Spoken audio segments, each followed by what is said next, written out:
Today's session is called Resilient Markets and Decentralized Finance. So the question is, well, is decentralization really a good blueprint for resilience? So kind of to find out in the next 20 minutes or so, I would like to talk a bit about the history of finance, a very brief and idiosyncratic history of finance, but kind of it's a story about discovering uncertainty and randomness and how we kind of understand this. And then I would like to give a kind of a take from the study on complex systems. So what do we actually know about resilience and self-organization and emergence and phenomena like that? And finally, what is decentralized finance and why should we actually care?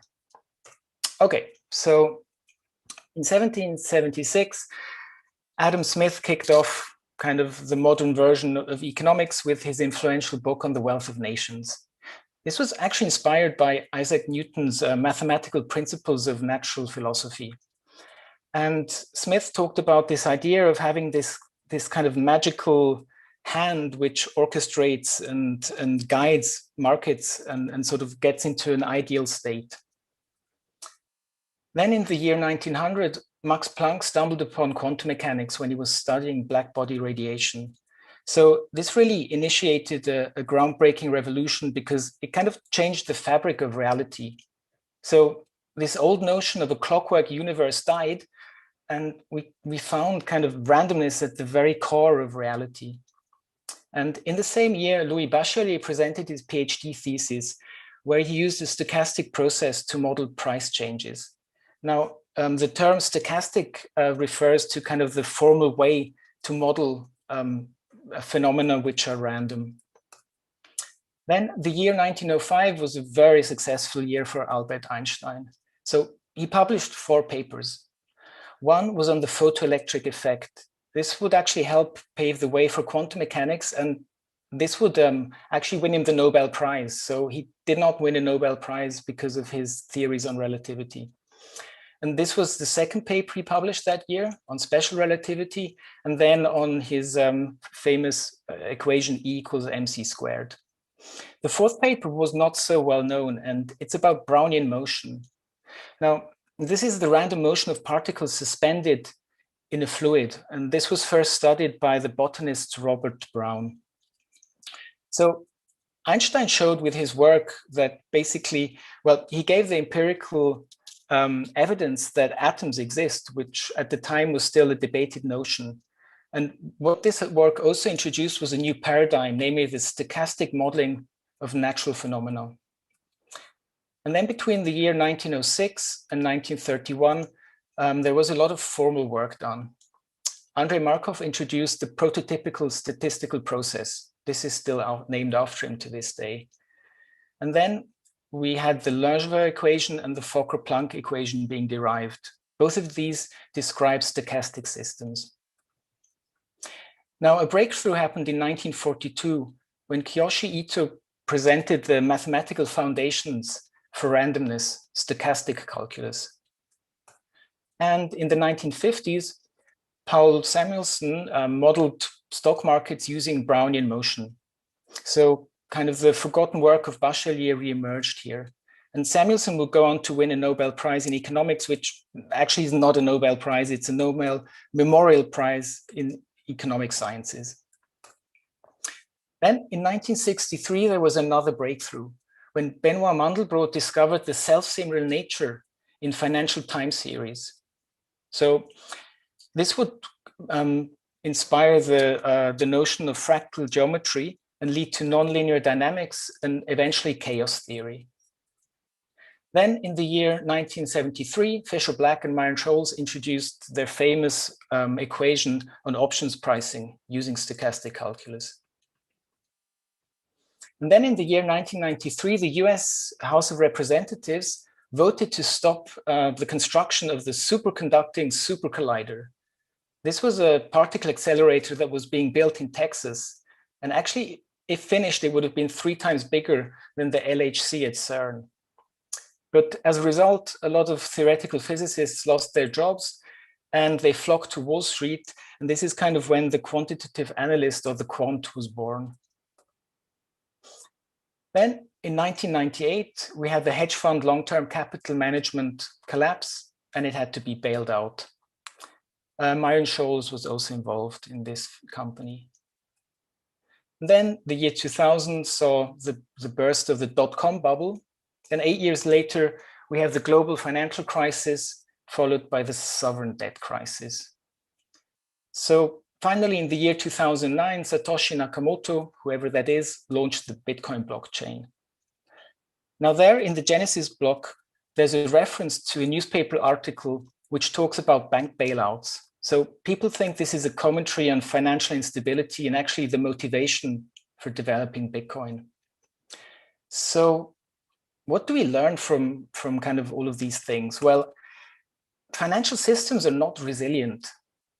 And despite all this clever math that we throw at them, this is kind of remarkable. And I would argue that there's actually a good reason for this, and it's actually a bad design pattern.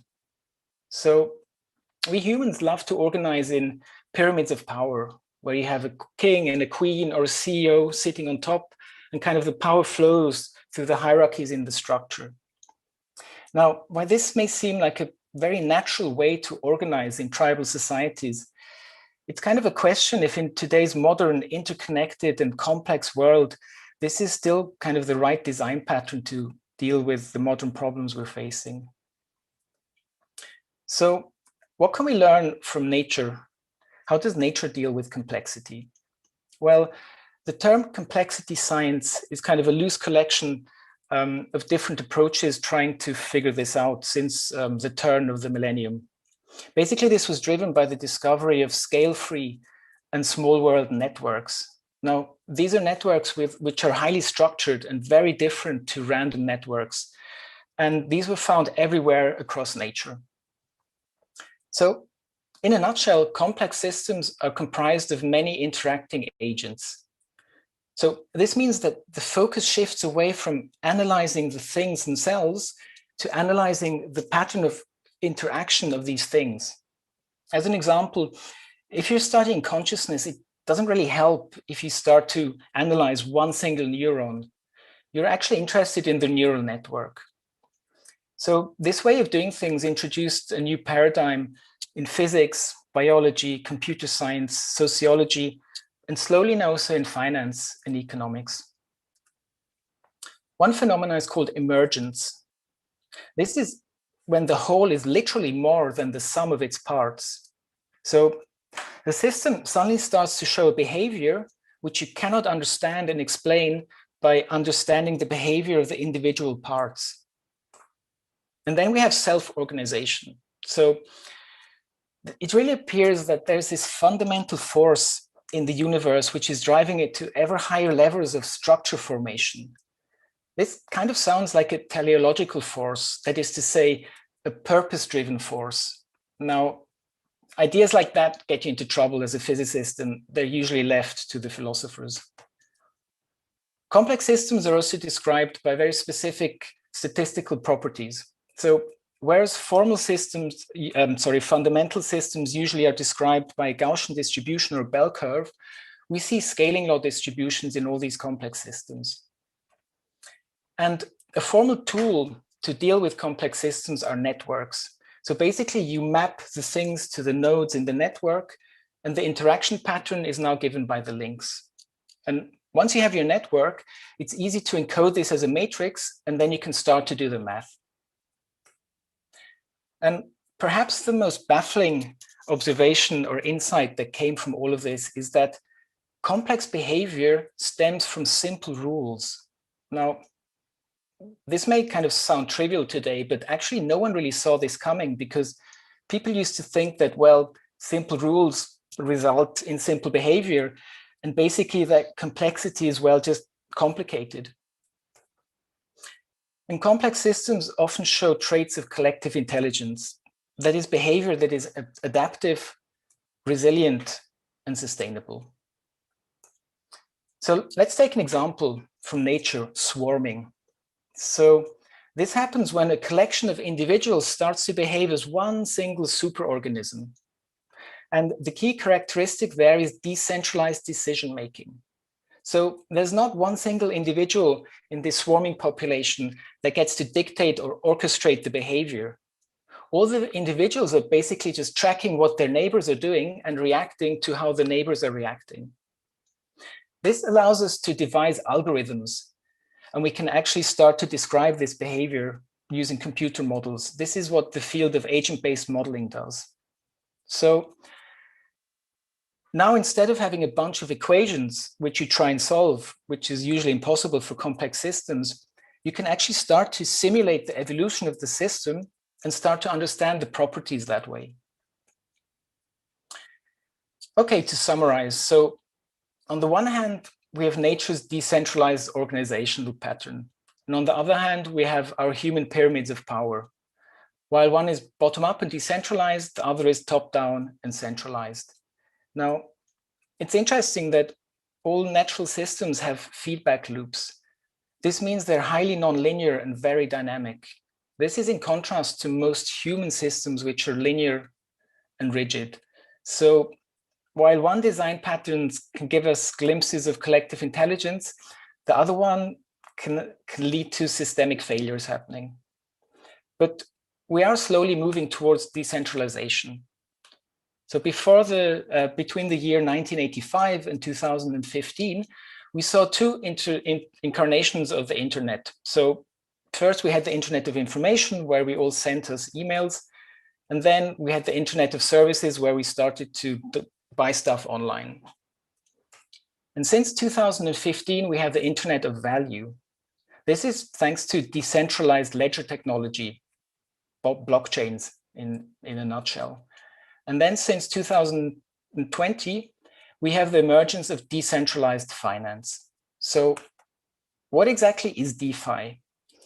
Well, in a nutshell, it's a movement to build a new financial system that is open, trustless, permissionless, and has no intermediaries. It heavily relies on the use of decentralized ledger technology and smart contracts. So currently, DeFi is being built on the Ethereum blockchain using the Turing-complete computer programming language called Solidity. And another fundamental building block is the ERC20 token standard. So looking a bit at this recent history, in 2015, Ethereum emerged. Then in 2018, the decentralized exchange Uniswap was launched. So while centralized exchanges are described by order books and market makers, decentralized exchanges rely on liquidity pools and automatic market makers. This is basically software. Then in early 2020, Yearn Finance entered the scene and people started to take notice. Basically, the reason was that their Wi-Fi token, which was trading at $6, suddenly exploded and 2 months later was trading at over $30,000. And then we had the DeFi summer of 2020. Now, this was weirdly associated with food tokens for some reason. We had sushi and kimchi and hot dog and pasta, but the metrics are pretty impressive. So the monthly volume traded at Uniswap went from 170 million in April to 15 billion in September. And the total value locked in DeFi went from 80 million, 800 million to 10 billion in the same time period. So is decentralized finance really better than our traditional centralized finance? Okay, so let's take a look. Finance has a documented history of greed and fraud. Let's hope that DeFi's way of collaborating and governance kind of can treat these moral hazards, and we will see less of these things happening in future. And finance has sometimes been very ideological. So sometimes equations and abstract beauty are more important than empirical data, or strong assumptions are being made about human nature, which can be shown that some of them are wrong.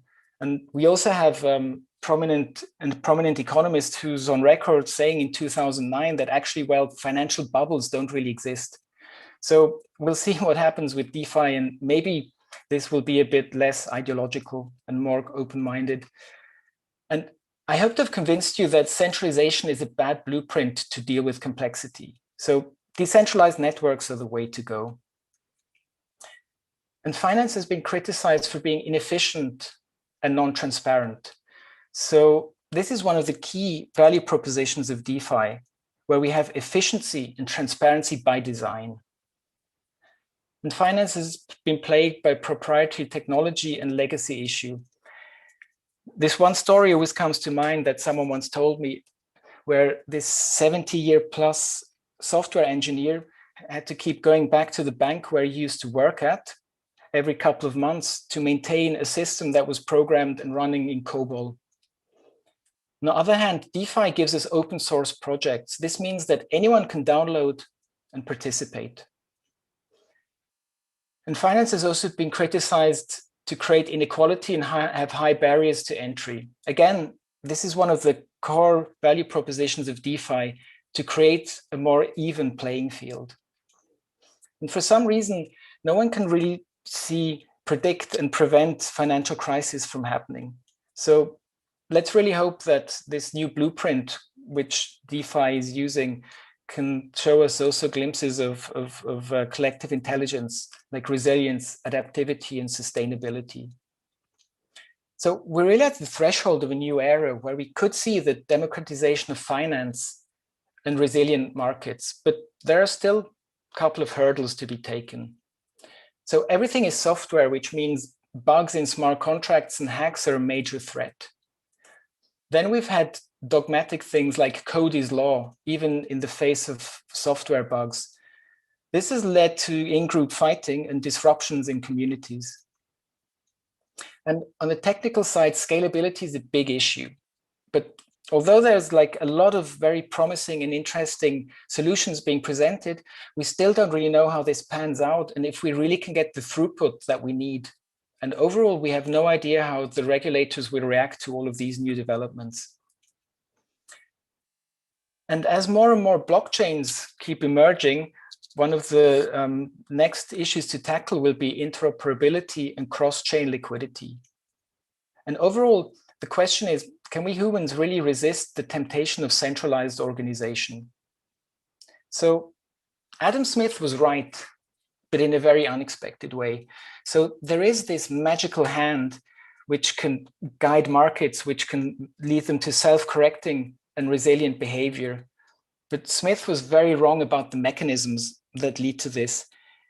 The unrestrained self-interest of humans does definitely not lead to collective intelligence. The best guess we have is that it's decentralization, nature's blueprint for resilience. Thank you very much.